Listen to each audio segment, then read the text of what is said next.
Flamengo e Palmeiras estão praticamente assegurados em todas as edições da Libertadores.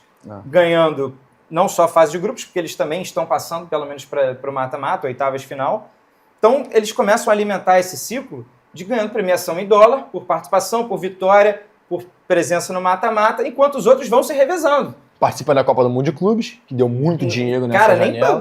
nem porque assim, a cada 4 anos, nesse ponto ainda, acabou que o Fluminense foi o maior beneficiado, e o Fluminense não tem a menor garantia que vai disputar o próximo Mundial. Flamengo e Palmeiras, um dos dois já estará lá. Eu não entendo muito disso, mas dizem que dinheiro chama dinheiro. Quem tem vai conseguindo mais e mais. Eu espero chegar nesse nível. Então, é realmente uma coisa Canedo falou que é verdade. que ajuda. Eu acho que a gente tem um gancho aqui para chamar como os dois chegaram lá, como os dois estão ganhando dinheiro. Sim. E temos um quadro bem legal, que é o... Estou inventando o nome desse quadro agora, que é o Fala Famoso. Chamamos dois famosos. Corta. Não, chamamos convidados. Chamamos convidados que, assim, pô, a gente ama de paixão, respeita muito o trabalho. Mauro Betti contando a história de como o Palmeiras se reergueu e o Eric Faria, repórter que viveu vários desses anos do Flamengo. Então, primeiro chama a palavra do Eric, aí a gente comenta e depois vem o Mauro. Mas, Eric Faria, muito obrigado por participar conosco. E eu acho que assim, a primeira coisa quando a gente fala desse processo de reestruturação do Flamengo, eu costumo dizer sempre que passa pelas pessoas que ali estiveram, né?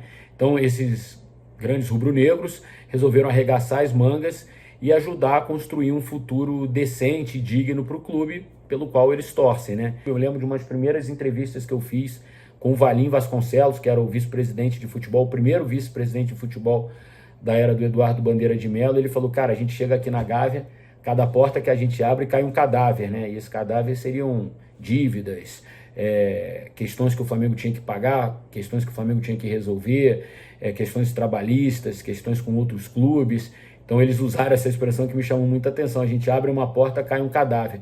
É bem verdade que o Flamengo acabou tendo muita sorte em 2013, né, de conquistar aquela Copa do Brasil, que acabou respaldando, né, o trabalho deles com a torcida, porque não é fácil você chegar para 40 milhões de torcedores acostumados a ver um clube vencedor e falar assim, ó, eu acho que nos próximos anos vão ser tempos de seca no clube, a gente está projetando um futuro grandioso, mas o presente provavelmente será um presente muito difícil. E para o torcedor não é fácil entender esse tipo de argumentação de cara, né? Falar assim, ó, a gente não vai ganhar nada aí 2, 3 anos para daqui a 4 anos, quem sabe, começar a ter alegria no futebol. Mas Papai do Céu acabou ajudando esse grupo de profissionais, porque em 2013 o Flamengo conquistou uma Copa do Brasil, né? Que foi um título muito marcante, conquistado já no novo Maracanã, digamos assim, com o torcedor presente.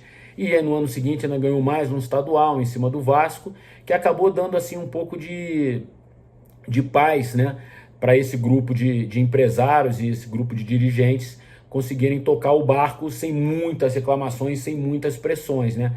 Para em 2015 o Flamengo começou a colocar um pouco a cabeça do lado de fora da água, né? Contratou o Paulo Guerreiro, então isso foi uma grande contratação que ali passou a dar uma certa credibilidade para o projeto, né, do Flamengo, né? Ó, contratamos um baita jogador. Aí no ano seguinte o Flamengo contratou o Diego, vindo da Europa, camisa 10, importante. E aí o Flamengo começou a conseguir montar um time de acordo com as suas tradições, de acordo com a sua história, com o torcedor acreditando fielmente no projeto, né?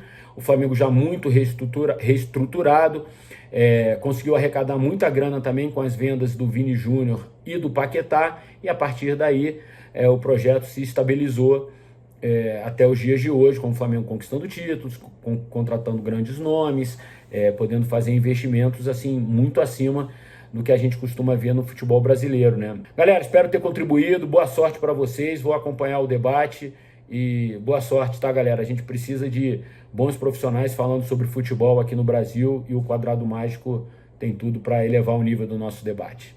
Valeu, Eric, tamo junto. Deixou alguns molhos aí pra gente comentar do que mudou nesse Flamengo aí de 2013 pra cá. Eu acho que tem um ponto justamente que é o ano de 2013, mais especificamente, que ajuda muito o Flamengo a ter chegado onde chegou hoje, né?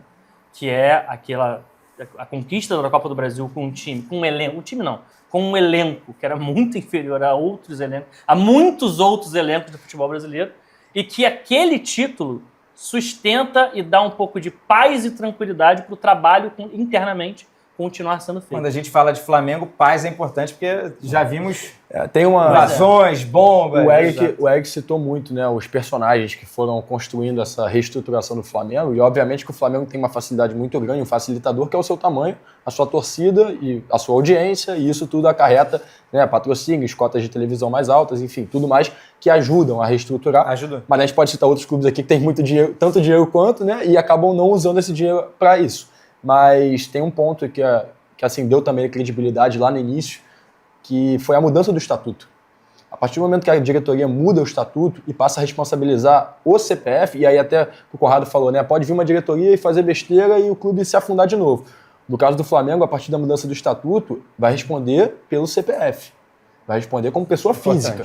Então, isso você meio que acaba com aquela situação que acontece muito nos clubes brasileiros, né? De, bom, deixei lá afundado, vou gastar desenfreadamente, vai ficar no meu nome, depois quem pegar aí vai assumir. Não, quem vai assumir é o CPF, é quem estava lá. Então, essa mudança de estatuto, como foi feita no início do processo, ela também traz uma credibilidade no sentido de, pô, os caras estão mudando justamente para ninguém prejudicar o que está sendo feito, pô. Sim. Né? É um ponto que eu acho muito o que mostra a importante. importância do que ele falou, né? Ele citou personagem, né? E que corrobora um pouco o que a gente estava falando aqui da importância das pessoas certas, no lugares certos, deu tudo certo para isso acontecer. Ou seja, isso pode acontecer em outros clubes também, como também pode vir a pessoa errada nesse.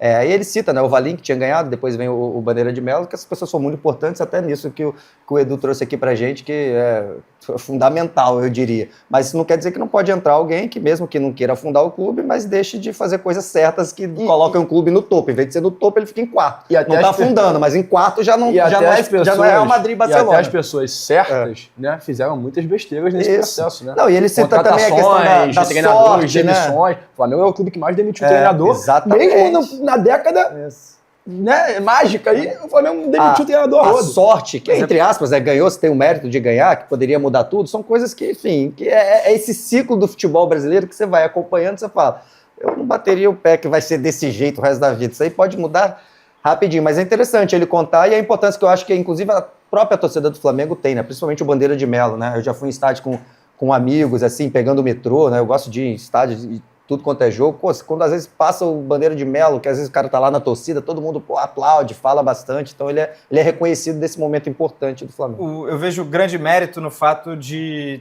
ter rolado um entendimento geral de cima para baixo, que é, não vamos gastar mais do que podemos.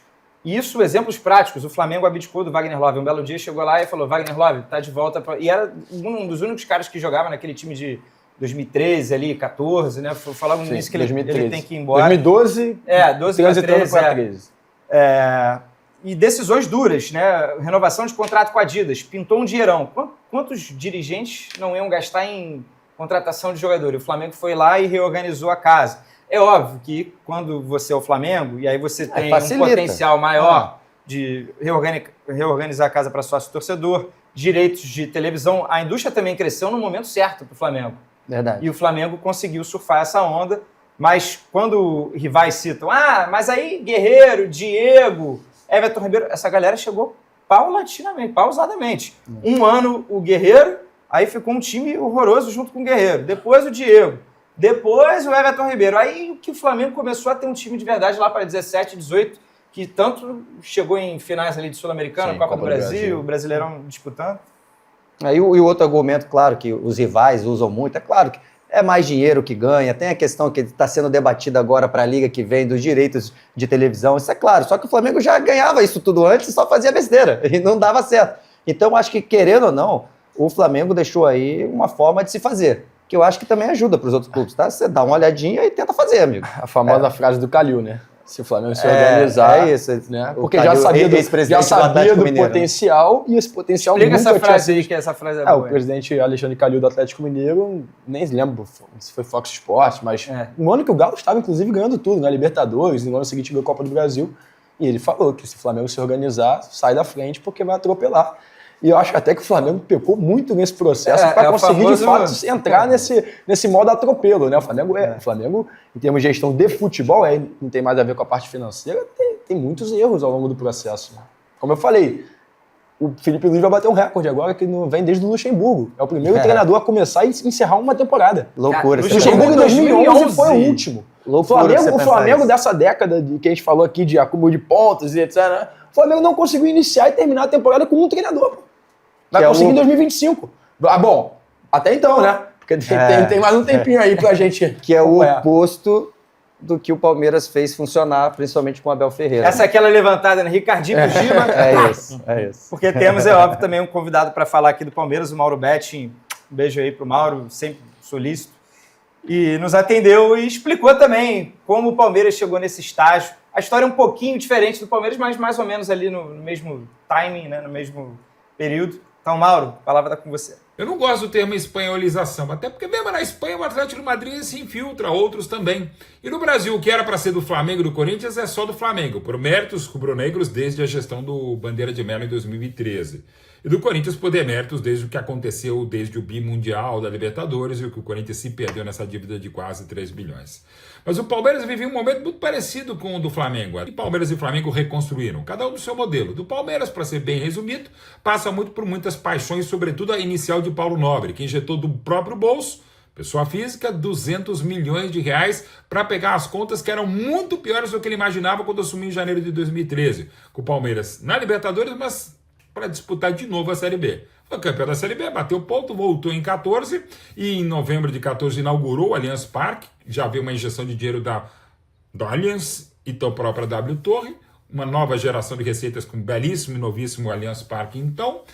E o Palmeiras conseguiu escapar do rebaixamento, que ele tentou cair, mas não conseguiu em 14. Veio 15, vieram Alexandre Matos, Cícero Souza, partido logo depois, em março, João Paulo Sampaio, que mudou a base do Palmeiras e injetou mais de 2 bilhões de reais só em vendas, e não só em Estevam, e não só em Hendrick, mas muita gente que nem chegou a jogar no time de cima. E também, claro, a Crefisa e Fã, com os interesses políticos pessoais da Leila, que trocou o Vasco pelo Palmeiras, trocou Crefisa e Fã, as minhas empresas, e até uma que ajude muito o Palmeiras, que é a Placar de Aviação, para depois assumir o poder, de uma maneira que dá para discutir muito, com métodos discutíveis, mas seguiu o legado do Maurício Gagliotti, que fez a transição entre o Paulo Nobre, e aí deu tudo muito certo. Agora com Anderson Barros, com Abel desde novembro de 2020, e uma série de um ciclo vitorioso e virtuoso que faz com que o Palmeiras esteja assim. Mas a Leila tem sido, claro, fundamental, como Abel, e como quem mais importa no futebol, que é quem joga jogadores. Jogadores de muito investimento no Palmeiras, mérito da Leila, de também ter o mérito de manter o Abel, que quase foi no final de 23 para o Catar, e esse processo fabuloso de um dos melhores momentos da história, ou dos mais perenes da história de 111 anos do Palmeiras. Grande abraço para vocês e parabéns para quem os acompanha. Valeu, Mauro, tamo junto, muito obrigado. Alguns pontos principais, né? No caso do Palmeiras, ajudou muito ter tido um presidente abastado, né? Aquele cara que ama Que lembra de verdade. É o que eu falei do Cruzeiro, Lembra do o pontapé Cruzeiro, inicial. que foi o Paulo Nobre. Paulo Nobre meteu, né? O Mauro Betti falou os números, 200 milhões de reais, e isso desafogou dívidas, juros de curto prazo, fez o clube poder caminhar no início ali com as próprias pernas, para a partir dali iniciar uma profissionalização. É claro, só o dinheiro do Paulo Nobre alguém teria chegado ali na frente, gastado errado, e o Palmeiras teria se afundado de novo. O não rebaixamento, em 2014, que foi para a última rodada, é o famoso torcedor do Santos hoje, não deve dormir. Foi tipo um momento chave que teve no Flamengo, o Eric citou a Copa do Brasil. Sim. O momento chave citado pelo Dentro de campo no pelo Palmeiras, a última Palmeiras rodada, é não ter sido rebaixado. porque muita gente cobrou para que o Santos perdesse para o Vitória, e aí o Palmeiras teria caído. O Palmeiras ficou. Mudaria tudo. Mudaria tudo. Mudaria No ano tudo. seguinte, a final da Copa do Brasil foi Palmeiras e Santos, e o Palmeiras Exato. ganha o título em cima do Santos. Mas aí, é claro... A depois- chegada do Dudu, que foi um ponto muito importante desse processo, e uma que, né, se o Palmeiras ele não foi abastecido, vamos dizer assim, com o dinheiro que o Flamengo foi, de patrocínios e arrecadações muito, muito altas, o Palmeiras conseguiu se abastecer, né? E esse ano de 2015 ele marca a chegada de um cara que revolucionou a base do Foi um Palmeiras. balão que pra foi cima de vários rivais. que foi a chegada do João Paulo Sampaio perfeito. em 2015, ela revoluciona a base que anos depois, né, 4, 5 anos depois, começa a dar frutos, assim, estratosféricos. E hoje o Palmeiras ele tem uma arrecadação, obviamente com os títulos, o Palmeiras já era um clube também, que em 2016 foi campeão, 2015 foi campeão, 2018 foi campeão, sem esse dinheiro milionário. Aí é competência, né? Montou boas equipes com o dinheiro que tinha, etc. Mas as vendas de jogadores da base permitiram que o Palmeiras alcançasse o Flamengo nesse patamar. E Aliás, aí é muito dinheiro. Ultrapassou e bastante. Sabe quanto o Palmeiras arrecadou de venda nos últimos 10 anos? O número é milhões de euros, tá? Porque o euro em 2016 valia uma coisa, hoje vale 8, então a gente bota tudo aqui em euro. Quase 500 milhões, 494 milhões de euros que o Palmeiras arrecadou em venda de jogador. Qual que é a diferença pro Flamengo? A diferença pro Flamengo, o Flamengo 390, 100 milhões de euros a mais. E o terceiro? E o terceiro arrecadou 265. Diferença de São mais Paulo. de 200 milhões pro São terceiro Paulo. colocado, no caso.